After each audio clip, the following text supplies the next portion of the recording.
Hi everyone, welcome back to the channel. So I've been using the Rapid Pay card application to check my balance and manage my payments, but recently it stopped loading and wouldn't show my account details. It is just showing me this get started page, but when I tap on the get started and try to log in into my account, it won't let me do that. So if you are also dealing with the same kind of problem, here are some of the troubleshooting methods that you can try in order to fix it.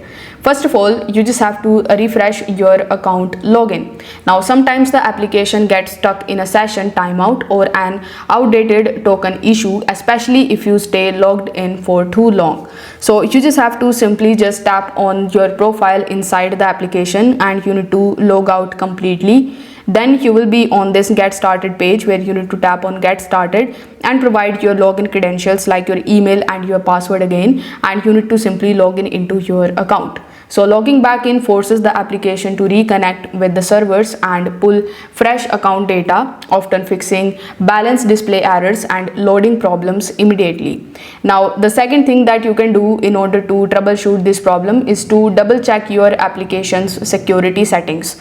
Now because it is a payment application, a Rapid Pay card requires strong device security. So if your phone's security settings are outdated, like missing a screen lock or disabled biometric authentication, the app may restrict the access. So you just have to long press on Rapid Pay application icon and go to app info. Now here in the app info, you just have to simply tap on the app permissions option and check for the permissions, and you just have to allow them all.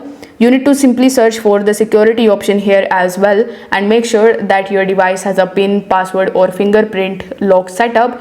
Once your device meet these basic security standards, open the app again and you will usually be able to access your account without any issues. So if this video helped you out, give it a like and subscribe to the channel. Thanks for watching.